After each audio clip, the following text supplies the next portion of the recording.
You're listening to Wealthy-esque. We are a community of lawyers who believe that true wealth is having control of our time.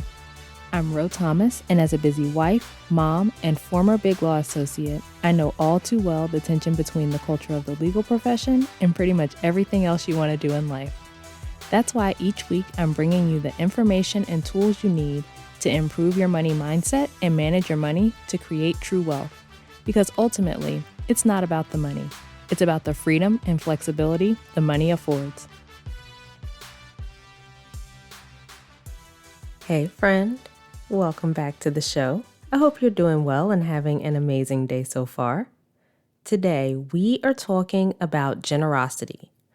Over the holidays, my husband and I had the opportunity to treat my family to a ski trip in Denver. It's something that I have been wanting to do for years, not the ski trip specifically, but just taking a trip where our families just had to get there and we covered the rest. And it felt really good to finally achieve that goal.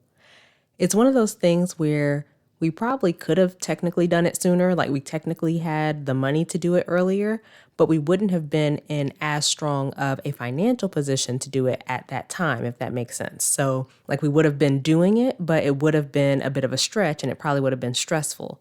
With this trip, we planned for it. We had the money ready to go. We were able to do it and it wasn't a stretch. It wasn't a strain. There was no concern about spending the money. So we got a big Airbnb for everybody and we paid for everybody's lift tickets to go skiing and we paid for most of the meals, and it was just a really nice experience and really nice to be with our family. I was thinking about how generosity has been a big driver for me in our financial journey. So being able to do more for other people, that's really important to me. Sometimes that looks like being generous with your time because the money isn't available. But I'm specifically talking about financial generosity when I'm thinking about my driver. Financially, that has meant sometimes giving on a smaller scale than I would like, but you have to start somewhere. I believe money only amplifies our current habits. So generally, if you're not in the habit of giving now, of being generous financially now, I don't think you'll magically give all this money or do things for other people when you start making more or when you have more money available. I felt convicted on that point recently because I live in Atlanta and we have a large unhoused population. Like in some parts of downtown, especially, you can drive down the street and see so many people just laying out on the sidewalk or in tents under the bridges.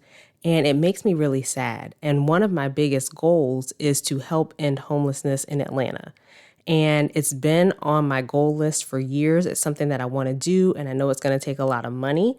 But until recently, I wasn't giving to any causes to specifically support that goal. It's like, yes, that's a great goal, but I don't have to be in a financial position to completely end homelessness before I at least help. So I set up a recurring monthly gift to one of the organizations here that supports the unhoused population and helps people get back on their feet. And I'm just like, why didn't I do that sooner? Like, why didn't it occur to me that I could be doing something now? And don't get me wrong, we have been giving throughout our financial journey. So we tithe to our church, which, if you don't know what that means, we give 10% of our gross income to our church every month. And that's something that's really important to us. If you are a believer, if you're familiar with the Bible, the only place in the Bible where God tells us to test him is in our giving. He says, test me in this and see if I don't throw open the floodgates of heaven and pour out a blessing you won't have room enough to receive. But before we started our journey to improve our finances, we felt like we couldn't afford it, right? We felt like we couldn't afford to give a full tithe.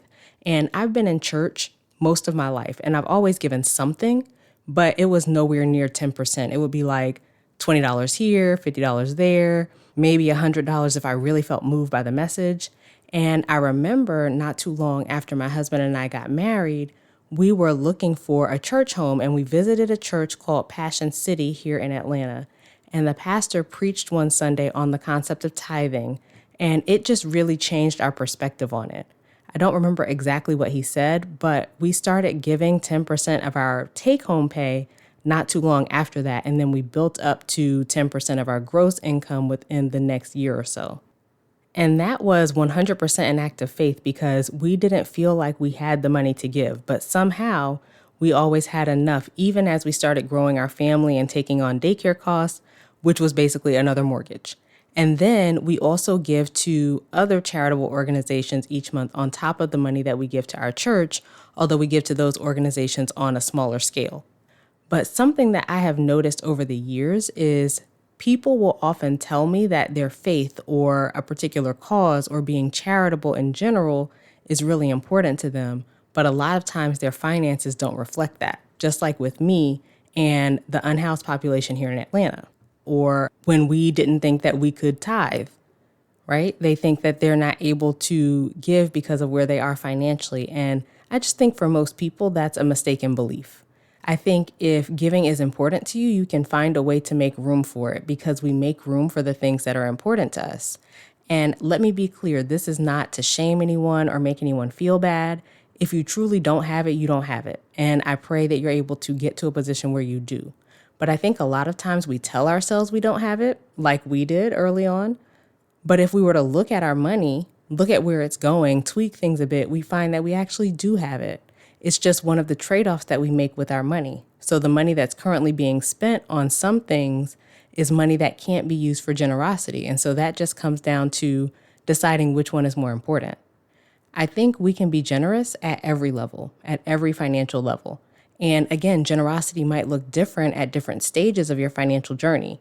It's going to look different while you're in the phase of building an emergency fund or paying off debt versus when you get things under control and you put yourself in a stronger position.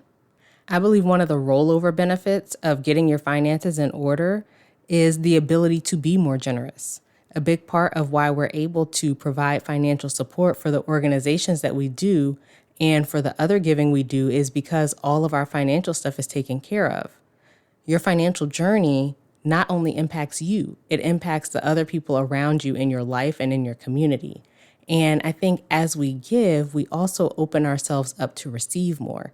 I heard someone compare it to living life with your fists tightly closed, clenching everything you've got, versus living life with open hands and being willing to give what you have to help others who need help. When your fists are tightly closed, you might be able to hold on to what you have, but you also are not in a position to receive anything.